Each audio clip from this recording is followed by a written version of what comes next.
Ora, seja bem-vindo ao Dia D desta semana. O Dia D, como sabe, é um programa criado aqui no âmbito do canal A Cor do Dinheiro para se fazer a análise do país, mas à direita. Semanalmente rodam aqui 4 convidados. Os desta semana, são o João Marcos de Almeida e o Vasco Rato. Ora, o que é que temos para si esta semana? Então, as eleições no PSD, nomeadamente este pormenor se faz campanha interna ou não, a autoria de Rui Rio, o Governo e o Diamante Gate e, finalmente, nas notas finais, temos os refugiados na fronteira polaca, uma história sobre estufas, o túneis de vento e a renovação etária na bancada do Partido Socialista. Ora bem, vou começar pelo João Marcos de Almeida. João, situação no PSD. Vocês escolheram a questão do não se faz campanha interna, não se faz debates, que foi uma profissão de fé de Rui Rio. Porquê? Boa noite. Foi uma decisão de Rui Rio. Uma das razões que escolhemos mostra que, mais uma vez, Rui Rio dá a entender, ou mostra, que tem dificuldade em lidar com a democracia. Porque não há debate interno. Porque não há debate, quer dizer, tem imensa dificuldade. Vamos lá relembrar o processo. Foi Rui Rio que propôs as eleições internas no PSD, logo a seguir às autárquicas, e que propôs antecipá-las, porque nessa altura achava que tinha vantagem, queria embalar, que achava que o resultado das autárquicas, nomeadamente em Lisboa, lhe dava vantagem para reconquistar a liderança do PSD, propôs as eleições, propôs data. Depois, quando percebeu que as coisas possivelmente não lhe seriam tão fáceis em termos de ganhar a liderança do PSD, primeiro tentou adiar as eleições com o argumento da crise política e de eleições legislativas antecipadas e agora tem esta ideia peregrina de que, havendo eleições, não faz debate. Esta decisão é, antes de mais, uma falta de respeito por todos os militantes do PSD. Porque, como é óbvio, as eleições exigem clarificação de propostas, exigem que os candidatos digam aos militantes, ao corpo eleitoral, a quem vai votar, quais são as suas propostas para o partido e para o governo, no caso de ganhar eleições, e o Rui Rio está a negar isto aos militantes do PSD. Portanto, o Rui Rio, quando decide formalmente não fazer campanha, não é um ataque a Paulo Rangel, é um ataque aos militantes do PSD. Eu fico espantado como é que uma pessoa pode querer os votos desses militantes se nega entrar em campanha e nega dizer a esses militantes porque é que hão de votar nele. Mas além disso, e se calhar é isso que ias perguntar a seguir, também há aqui uma decisão muito hipócrita de Rui Rio. Porque ele, dizendo que não está a fazer campanha, está a fazer campanha. E como vimos na entrevista que deu à RTP a semana passada, ele passou a entrevista toda a atacar Paulo Rangel e a mostrar-se disponível para cooperar com o atual Primeiro-Ministro. Mas era em que eu ia chegar. A sensação que dá é que Rui Rio prometeu fazer campanha contra António Costa, mas está a fazer campanha contra Paulo Exatamente, Rangel. Está a fazer. Numa entrevista em que era suposto falar... Porque ele diz que Paulo Rangel não tem experiência para ser Primeiro-Ministro. Ou seja, mas o grande problema é que essa entrevista mostrou outra coisa. É que, no fundo, eu já lá vou, para Rui Rio é indiferente a experiência de Primeiro-Ministro, porque o Rui Rio quer ser candidato a vice-primeiro-ministro, não quer ser candidato a primeiro-ministro. Porque quando o Rui Rio diz que está disposto a entendimentos com o PS, como é óbvio, isso beneficia o partido que está à frente e não o partido que está em segundo. Porque o eleitorado indeciso vai pensar, se o PSD vai governar, o PSD, hipoteticamente liderado por Rui Rio, vai governar com o PS, para que mudar o sentido de voto? É indiferente votar num ou votar no outro. João, já agora queria insistir neste ponto, porque nas semanas anteriores, o Rui Rio parecia estar a acertar o pé na campanha e dizia que não ia fazer acordos com o Partido Socialista. E nesta entrevista à televisão veio confessar exatamente isso. Porque o Rui Rio está perdido. Rui Rio, aliás, nunca, em relação a essa questão, nunca encontrou um rumo claro desde que é líder do PSD. Ninguém sabe verdadeiramente. Ele umas vezes diz que o PS é o seu principal adversário, outras vezes diz que está disponível para entendimentos com o PS. Isto baralha o eleitorado. Baralha o eleitorado português, o eleitorado, sobretudo o eleitorado fora do PSD, aquele eleitorado indeciso que tanto vota no PS como no PSD.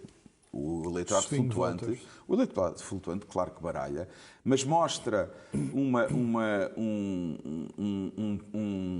uma grande desorientação por parte de Rui Rio, e verdadeiramente Rui Rio, isso é que é extraordinário, numa pessoa que faz política há tantos anos e que é militante do PSD há tantos anos, não entende o lugar do PSD na política portuguesa. Não consegue entender. Ele chegou a líder do PSD e não entende o lugar do PSD na política portuguesa. E mais, não tem qualquer tipo de sensibilidade para o eleitorado do PSD. A maioria do eleitorado do PSD quer que o PSD seja uma alternativa clara ao PS. Por isso é que apareceram a Iniciativa Liberal e o Chega, e por isso é que nas intenções de voto a Iniciativa Liberal e o Chega estão a crescer. Sim, e o PSD tem 26%. Vasco, surpreendeu-te esta posição do Rui Rio? Primeiro, não faço mais campanha interna. Em segundo lugar, vai criticando o seu opositor. E em terceiro lugar, volta a admitir que afinal está disposto para fazer acordos com o Partido Socialista. Não, nada disso, mas estou um bocadinho irritado convosco, porque eu já tinha deixado de ouvir o Rui Rio, as entrevistas, já tinha desligado e vocês obrigaram-me a ver esta, que fiz ontem, e foi muito mais penoso do que eu estava à espera. Sendo certo que estava à espera que fosse muito penoso. Há duas ou três coisas na entrevista que são muito interessantes.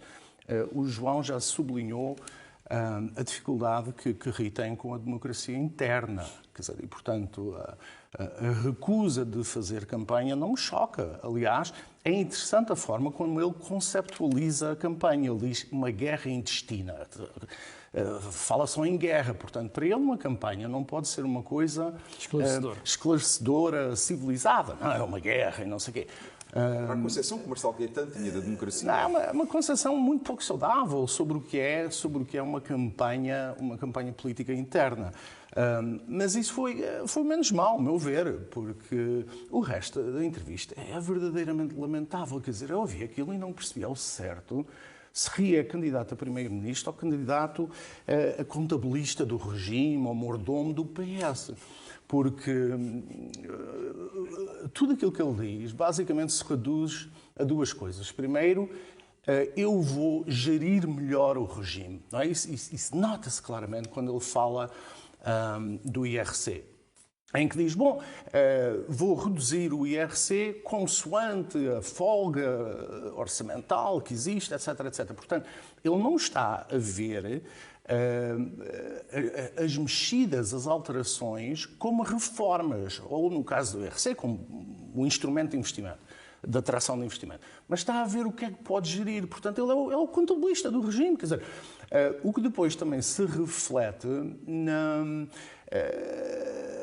na disponibilidade para colaborar com o Partido Socialista, porque ao dizer que as reformas só se fazem com o Partido Socialista, ele na prática está a pôr o PSD e o reformismo no seu todo na mão do PS. Portanto, as reformas serão aquilo que o PS quiser. E, portanto, lamentavelmente...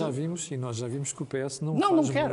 Quer dizer, as reformas têm de ser feitas contra o Partido Socialista e isso implica uma campanha permanente de oposição e de esclarecimento de alternativas. Assim é que se fazem as reformas. Muitas delas, aliás, não requerem 2/3 no Parlamento e não requerem revisão constitucional. Exatamente. Ele diz, no entanto, que tem uma proposta de reforma eleitoral, uma proposta de revisão constitucional, sabe-se lá o que isso quer dizer, mas diz que tem uma disponível, mas agora o Parlamento vai fechar. Quer dizer, o homem está na cadeira há 3, 4 anos, portanto, só agora é que se lembrou. E, portanto, eu fiquei ainda mais determinado para não ver mais as entrevistas do Rui Rio, de facto. Eu vejo por obrigação profissional. João, deixa-me só perguntar aqui ao Vasco. Tu achas que é esta razão, esta indefinição, esta indefinição no traçar a linha de fronteira entre o PST e o PS que leva os eleitores a darem só 26% ao PST nas sondagens? Sim, quer dizer, é isso, mas não é só isso. Quer dizer, é claramente uma incapacidade de Rio de se afirmar, que tem que ver com o problema ideológico, mas também tem que ver com ele. Quer dizer, depois de uma hora daquela entrevista, eu não sei se há muitos eleitores portugueses que vão correr às urnas entusiasmadamente a votar no Rui Rio. E um dos problemas que a direita tem é mobilizar os seus eleitores para irem às urnas. Não me parece com A este verdade tipo é que de quem está discurso... mobilizado parece ser o eleitorado do Partido Socialista, que tem 40% nas sondagens. Não, mas claramente, mas também não se pode, quer dizer, o Rio diz, não se pode estar preparado a ser Primeiro-Ministro 3 meses antes, mas também não se pode mobilizar o eleitorado 3 meses antes, se durante os últimos 4 anos nada se fez. João, já agora surpreendeu-te o valor obtido, aliás, com que aparece o Partido Socialista nas sondagens? 40%? Camilo, nós já discutimos isso aqui. Eu não acredito nas sondagens. Sim, mas isso é uma coisa diferente. Não acredito e, sobretudo, quer dizer, aliás, essa Nós podemos sondagem... questionar se isto se vai manter até às eleições. Não, mais do que isso. Essa sondagem do Expresso que foram publicados no Expresso e na SIC, do ICS e do ISCTE, é muito interessante. E há 3 perguntas ao responsável pela sondagem, Pedro Magalhães, em que ele praticamente diz: bom, isto na verdade não diz quase nada, isto é um ponto de partida, isto é onde estamos agora. Não quer dizer que no dia das eleições o resultado sequer seja próximo disto. Não, mas o meu ponto é, quer dizer, eu não consigo acreditar, porque eu acho que a maior parte das pessoas que nos está a ver sabe, eu na altura... Trabalhei com Carlos Moedas na campanha dele. As sondagens até ao fim deram todas grandes vitórias a Fernando Medina e no no dia das eleições Moedas ganhou. Quer dizer, há aqui um problema claro com as sondagens. E depois, eu sei que há margens de erro. Aqui? Claro que vai, não acho que vai repetir-se aqui. Eu sei que há sempre margens de erro, mas o que é extraordinário é que as sondagens erram sempre para o mesmo lado.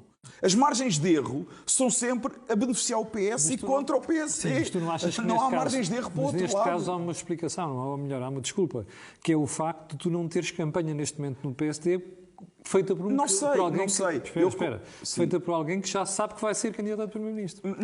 Não tenho a certeza. E esse é o meu ponto. Eu não critico Rui Rio por causa das sondagens. Calma. Eu critico Rui Rio, antes de mais, porque ele teve o pior resultado da história do PSD como líder do PSD. Mas eu não estou a dizer isso. Isso para mim é que conta, não são as sondagens. Mas critico Rui Rio, estávamos aqui a falar. Critico Rui Rio porque a sua oposição ao PS é absolutamente errática. O Vasco há bocado utilizou uma expressão, o problema da direita. O principal problema da direita é que o líder do principal partido de direita não é de direita. E não sabe para onde é que ir. Não é de direita, quer dizer, é uma pessoa que diz que é do centro-esquerda. Quer dizer, as pessoas perguntam porquê é que vamos votar neste tipo, e isso votamos do PS. Porque mais é sempre deverá pior haver do que pessoas que perguntam porquê é que Rui Rio é militante do PSD e não é militante do PS. Se calhar dava um ótimo ministro das Finanças de António Costa. Agora, líder do PSD é que aparentemente não há lugar para ele. Bom, vamos para o segundo tema de hoje, que é o Diamante Gate, ou seja, o novo escândalo que envolve as Forças Armadas Portuguesas, neste caso, na comissão que está a fazer na República Centro-Africana. Vasco, surpreendeu-te? Não me surpreendeu, quer dizer, não me surpreendeu no sentido que acho que a carne é fraca e, portanto, as pessoas colocadas em certas posições fazem coisas que normalmente não fariam ou que não deveriam fazer. Ou seja, falhou a fiscalização. Falhou a fiscalização e, sobretudo, falhou a ética militar dos comandos e dos restantes envolvidos. Estas pessoas...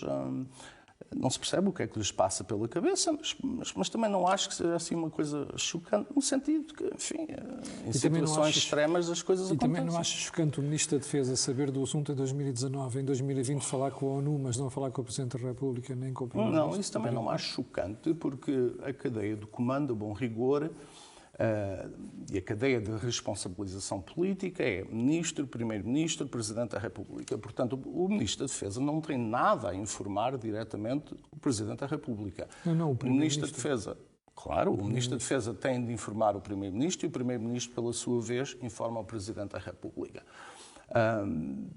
O António Costa diz que não foi informado. Eu tenho muitas dúvidas que não tivesse sido. Essa era a pergunta seguinte. Tu acreditas mesmo que o Primeiro-Ministro não foi brifado, é que não ouviu o zum sobre o assunto? Eu diria que é altamente improvável que o Ministro da Defesa não tenha informado o Primeiro-Ministro sobre uma situação desta delicadeza. O João Cravinho, o Ministro da Defesa, não é inexperiente. Mas também não me custa muito acreditar que o Primeiro-Ministro, nesta altura, se tenha esquecido que foi informado porque estamos num processo eleitoral, mas não acredito que o Ministro da Defesa não tenha informado o Primeiro-Ministro, absolutamente.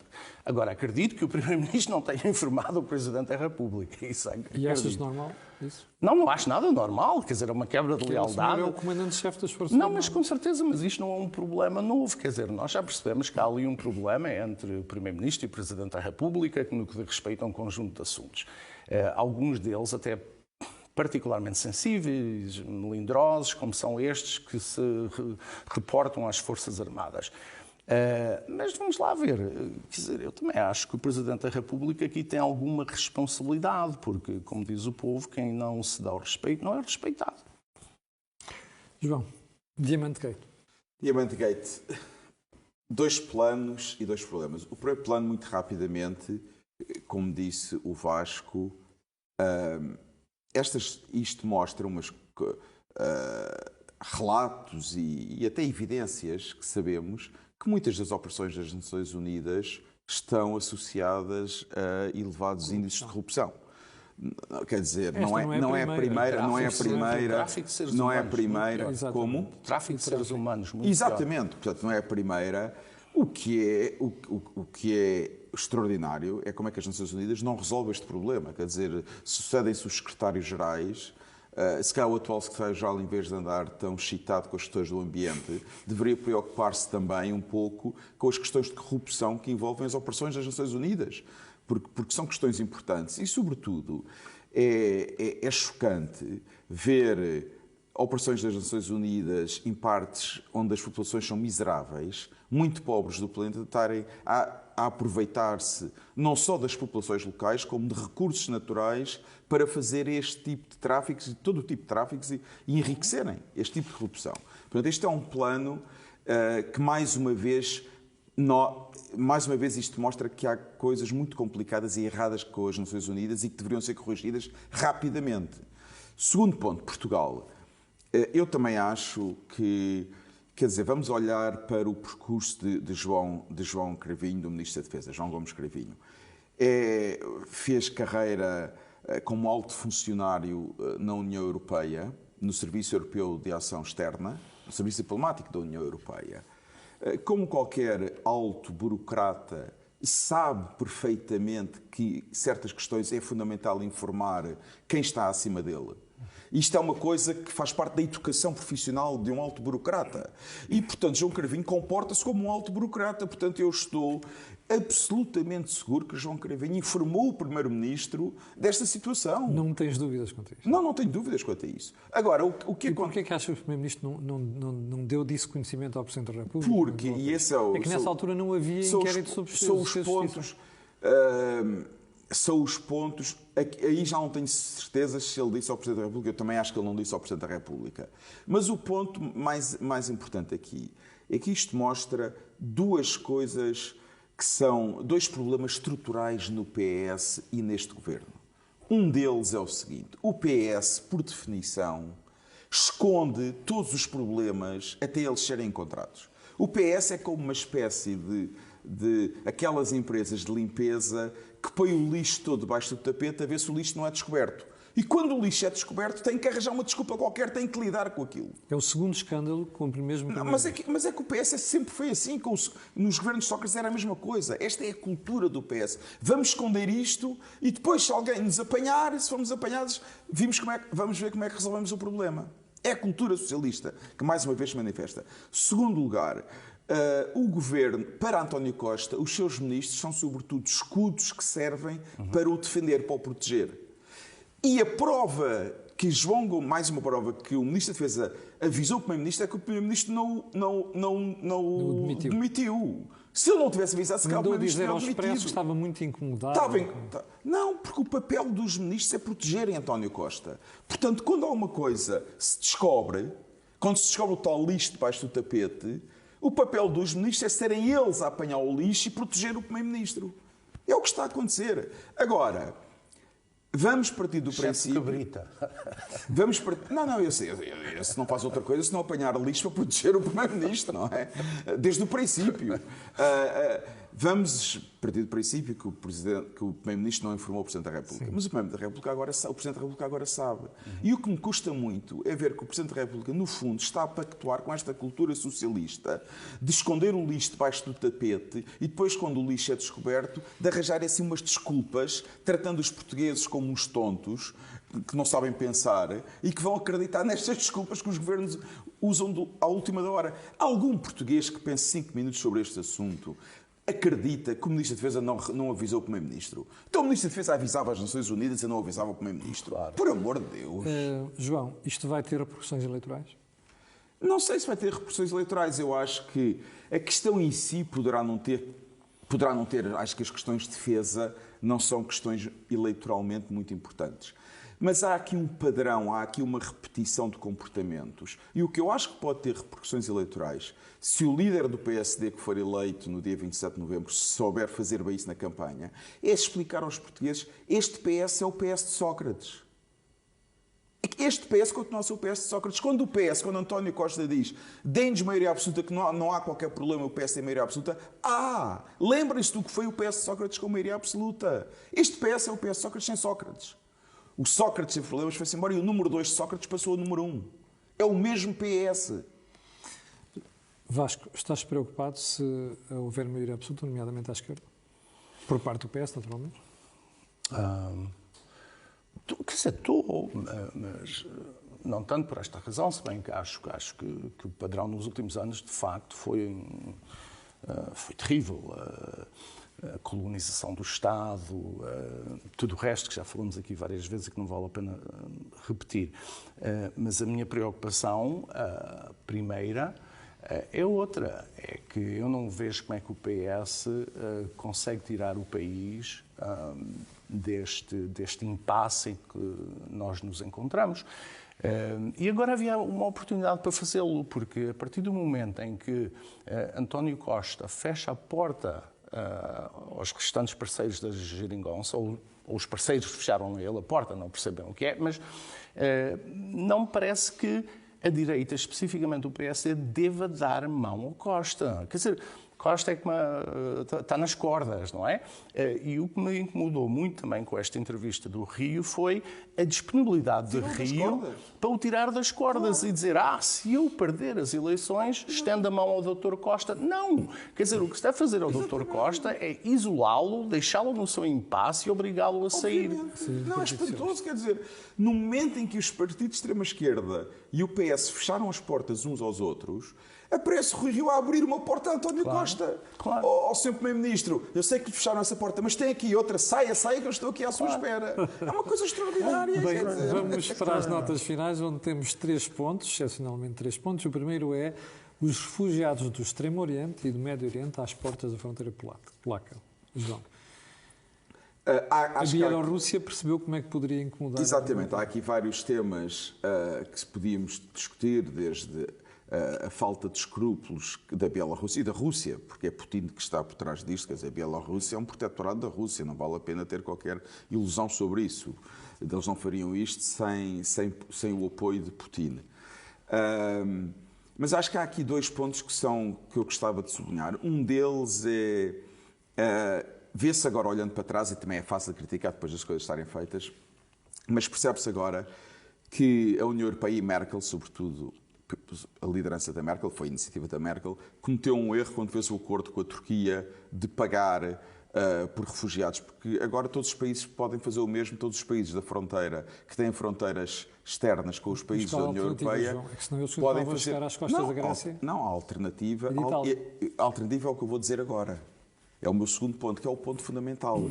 A União Europeia tem uma dificuldade enorme em lidar com fronteiras. Porquê? Porque o processo de integração europeia foi feito precisamente para acabar com fronteiras. Mas há aqui um problema muito sério.